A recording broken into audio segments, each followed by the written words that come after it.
Every season, especially as we near each deadline, I always find it interesting and fun to take a look around the league at players who may be losing captaincy here shortly. For the most part, the players on this list are at risk of losing their Cs due to the potential for them to be traded to another team. In this video, we'll be going over each player's particular situation and the probability that they could lose their C, and why and where they could end up.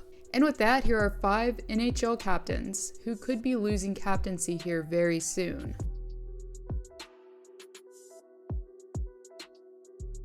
As far as the Western Conference is concerned, the St. Louis Blues have been among the most disappointing teams this season. After extending Jordan Kyrou and Robert Thomas here recently, St. Louis has been struggling to remain competitive. And while the Blues battle to take a wild card position, question marks continue to swirl around captain Ryan O'Reilly. Not long after the Blues secured their first Stanley Cup in 2019, the forward was given the C in December of the following year. Since former captain Alex Pietrangelo departed for Sin City, the idea was that O'Reilly would be the ideal candidate for the job. O'Reilly, who had captured the Conn Smythe and Selke trophies, among others, notched nearly a point per game thereafter, with 54 and 56 games played. Unfortunately though, after managing to record at least 50 points since 2013 consecutively, it's now looking like the captain may fall short this season. Currently, O'Reilly has put up just 16 points after 37 games played. It's important to note though that at the present time, O'Reilly is on the IR due to a broken foot.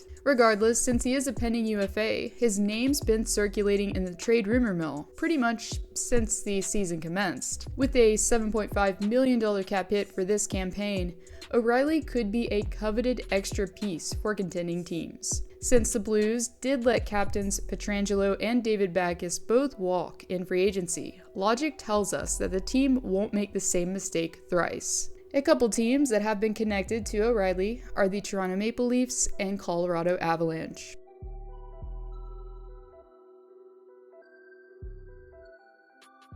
If you've been paying attention to hockey news in general recently, then you'll know fair and well that GM Steve Yzerman has been busy. Firstly, we witnessed Jakub Vrana being put on waivers, and then not long after, the same happened to Alex Nedeljkovic. Therefore, it really seems like Yzerman is turning up the heat and being proactive while his team is struggling to contend for a wildcard position. And the uncertainty surrounding Detroit's star players has been all pervasive, as Tyler Bertuzzi and Captain Dylan Larkin remain unsigned and are pending UFAs. When it comes to Dylan Larkin, the captain is in his final year of his 5-year, $30.5 million contract. Interestingly, his deal also has a no-trade clause built in for the final year. Therefore, if he were to be moved, Larkin would have to give the ultimate okay. Due to his production over the years, it's looking like the forward will be asking for around $5 to $10 million a season. After recording nearly a point per game, with 38 and 40 games played, the captain could, if traded, allow for a massive return. If Yzerman is becoming impatient with the slow rebuild and wants to blow things up, trading Larkin would definitely do just that. Teams that seem like ideal fits are the Toronto Maple Leafs and New Jersey Devils. However, if Larkin wants to ensure a large payday in free agency, Columbus could be interested as well. And now a quick reminder for each and every one of you to stay hydrated. To save 20% off your order on liquidiv.com and to get free shipping, simply use my code AlyssaHope in all caps. Link will be below. And now, back to the video.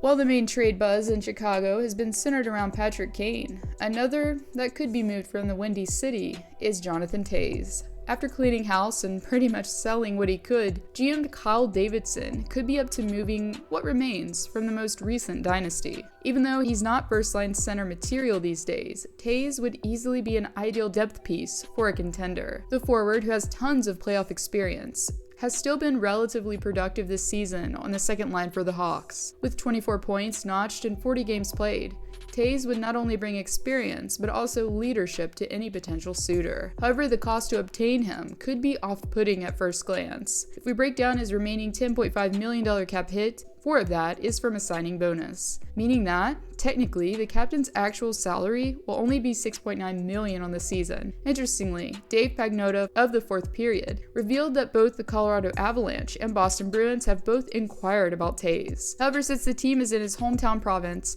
and set to make the playoffs, I'm speculating that the Winnipeg Jets might be of interest as well. Since Toews has complete control over where he ends up due to the no-move clause, the potential to win with the Jets would likely be hard for the captain to resist. If the Blackhawks were able to retain some salary in the event of a trade, Toews could be chasing Lord Stanley yet again this postseason.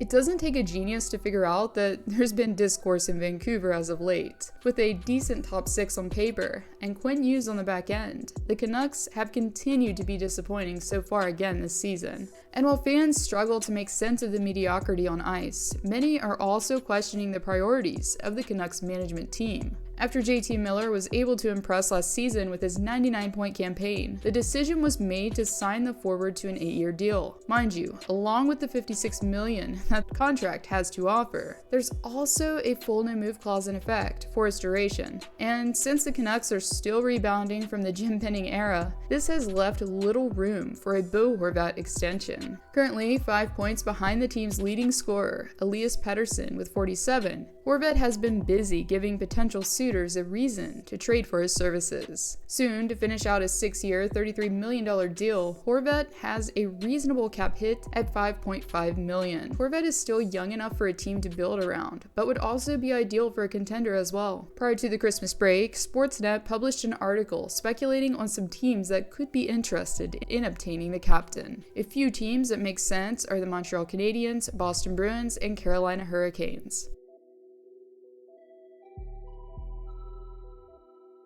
Another year, another discussion about Patrice Bergeron's retirement. However, unlike last season, it's really looking like the Boston Bruins could be making a very deep run for Lord Stanley come this spring. Since David Krejci rejoined the team, the B have been the winningest club league-wide. And one of the key players in making that happen is captain Patrice Bergeron, currently the longest tenured Bruin on the roster. This October, it'll be 2 decades since the forward first joined the fold in Beantown. Known for his maturity and leadership abilities, pretty much from day one, Bergeron has been an integral part of the Bruins organization for a long time. But unlike the rest on this list, his reason for being here is slightly different, meaning that the expectations for the captain to be traded are very low. Instead, the theory is that if the Bruins capture the cup this postseason, then it's pretty likely that the 37-year-old will ride off into the sunset. Even if the Bruins aren't able to win all 4 rounds, there's still some potential that Bergeron will choose to hang up the skates. With 34 points and 42 games played, it'll be interesting to see what happens with Bergeron moving forward.